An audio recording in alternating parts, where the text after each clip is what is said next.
Para continuar, ahora vamos a trabajar el concepto de sumatoria, que está todo ligado con lo que son las sucesiones.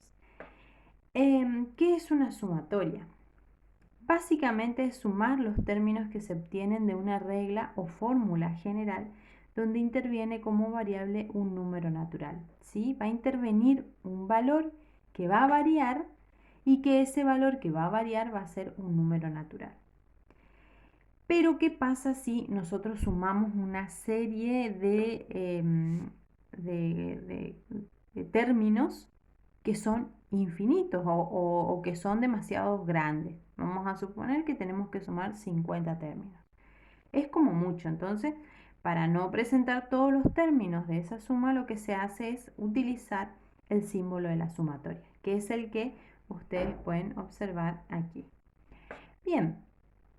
Por ejemplo, como habíamos visto en sucesiones, vieron que estábamos viendo una sucesión de números. Bueno, acá vamos a tener una suma de números o de fórmulas o términos que van a estar dados por diferentes operaciones, ¿sí? En este caso, todas las operaciones tienen que ser iguales para poder reducir a la sumatoria. Entonces, ¿cómo vamos a poder expresar eso? Vamos a ver que esta operación va aumentando 2, 3, 4, 5. Entonces la sumatoria se va a desplazar desde i igual a 1 hasta el valor 5. ¿Pero quién es i? I es el subíndice de a, ¿sí? Bueno, eso es en el caso de que nosotros conozcamos que el último término es a sub 5. Pero si no conocemos, de forma general, esto se simbolizaría de la siguiente forma. Vamos a tener la sumatoria que va desde i igual a 1 hasta el valor n. ¿De quién? De a sub i. ¿Estamos? Entonces lo que va a variar es ese i. Bueno, como por ejemplo, acá ustedes van a poder observar un ejemplo o dos ejemplos. Uno para ver qué pasa cuando tenemos una suma de 6 términos de una operación determinada. Entonces, ¿qué es lo que me indica cuando decimos que esa sumatoria va desde i igual a 1 hasta 6? Lo que va a indicar es que siempre que tengamos i, eso es lo que, o lo que se presente aquí, puede ser k, puede ser n, puede ser cualquier letra, es lo que va a variar, es decir, que va a variar acá en la operación que se nos presenta.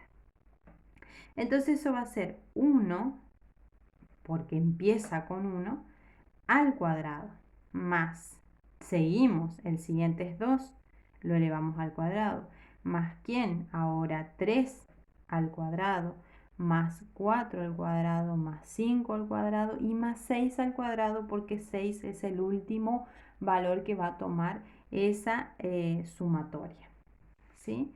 Bueno, resolvemos todas esas potencias y el resultado que arroja esa sumatoria es igual a 91. Hay formas de realizar esa sumatoria, como decíamos más arriba o anteriormente, que es como complicado poder realizar todas las sumas, pero por la calculadora podemos utilizar también el símbolo sumatoria. Es un poco complejo, pero se podría ver también más adelante eso. Bueno, ¿qué pasa ahora si nosotros no tendríamos término final? ¿Sí? Es decir, que sigue y termina con el enésimo lugar. Entonces lo que vamos a hacer es reemplazar a quién. En este caso tenemos k. Entonces siempre que k nos encontremos con k, eso es lo que va a ir cambiando a medida que vamos sumando los diferentes términos. Pero ¿qué pasa? Acá no tenemos 3. Si fuese 3, la sucesión, perdón, la sumatoria terminaría ahí.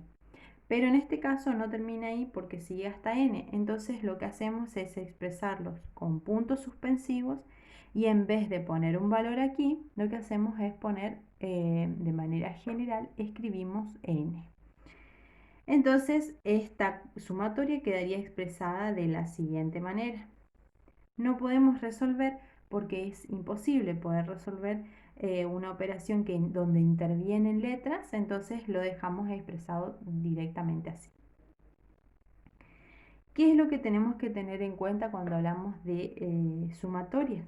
Que las sumatorias cumplen con dos propiedades.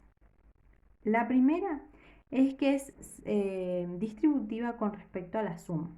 Es decir, que yo puedo tener acá un 2 y acá un 3, entonces la sumatoria, el símbolo de sumatoria se distribuiría tanto para el 2 como para el 3. Si yo tuviera, vamos a suponer, otro caso, acá vamos a suponer que yo tengo la sumatoria desde i igual a 1 hasta n de 2 por 4 elevado a la i, vamos a suponer, ¿sí? Entonces, ese 2 podría extraerlo afuera, porque la propiedad me lo permite, y solamente aplico la sumatoria a la operación que sería 4 a la i. ¿Estamos? Entonces yo solamente debería aplicar la sumatoria a esa potencia y cuando resuelvo, que sería básicamente lo que hicimos acá, ¿sí? Es como que yo hubiese tenido un 4 acá, lo saque afuera, resuelva todo esto y me dé 91. Entonces al 91 lo multiplico por 4 y eso sería el resultado de esto. ¿Para qué hago eso? Para no tener que a todos los términos multiplicarlo por 4. Eso me ayuda a poder resolver esta segunda propiedad. Bueno, y la primera ya dijimos que era la de la distributiva con respecto a la suma, es decir, distribuye ese símbolo de sumatoria para cada uno de los términos. Bueno, ahora ¿qué vamos a hacer? Vamos a ver ejemplos y tratar de resolver esos ejemplos de sumatoria. Bien, en el primer caso tenemos entonces la sumatoria de esta operación desde i igual a 0 hasta 5. Entonces quiere decir que siempre que encontremos i lo vamos a ir reemplazando primero por el valor de 0, después por el 1, después por el 2, después por el 3, después por el 4 y último por el 5. Entonces todos esos términos se van a ir sumando. Entonces empezamos con el 0. 0 sobre 0 más 1 más, ahora empezamos con el 1, entonces va a ser 1 más 1, vamos con el 2, va a ser 2 más 1, y en el numerador 2, vamos con el 3, 3 más 1, vamos con el 4 ahora, y por último el 5.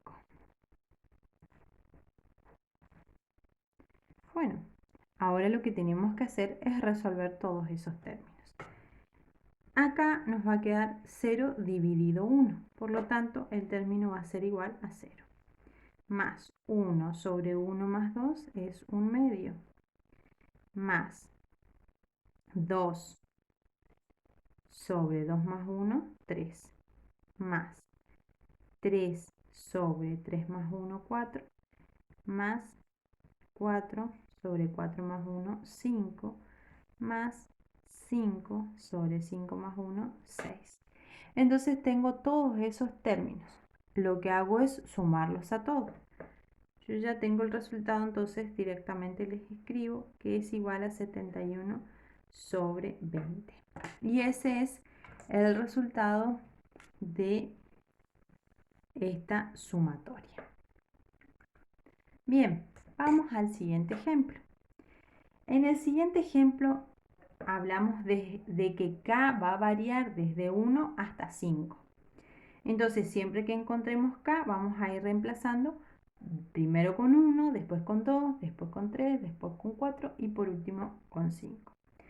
Entonces, en este caso va a ser 1 medio elevado a la 1 menos 1 más 1 medio elevado a la 2 menos 1 más 1 medio elevado a la 3 menos 1 más 1 medio nuevamente elevado a la 4 menos 1 y por último, que es el último término, 1 medio elevado a la 5 menos 1. Vamos a resolver. Esto va a quedar, si yo a 1 le resto 1, entonces me queda 1/2 elevado a la 0. Más 1/2, si a 2 le saco 1, me queda 1. Más 1/2, si a 3 le saco 1, me queda 2. Más 1/2, y si a 4 le saco 1, me queda 3. Más 1/2, si a 5 le saco 1, me queda 4. Resuelvo esto y me queda que cualquier número elevado a la 0 siempre da 1. Más 1/2 elevado a la 1 no es más que 1/2. 1/2 elevado al cuadrado va a ser 1/4. Más 1/2 elevado al cubo va a ser 1/8. Más 1/2 elevado a la cuarta va a ser 1/16. ¿Qué arroja esto como resultado? Va a arrojar como resultado 31/16, que es el resultado final de esta sumatoria. De esta manera, entonces, podemos ver cómo se resuelven las distintas sumatorias conociendo la variación de esta operación.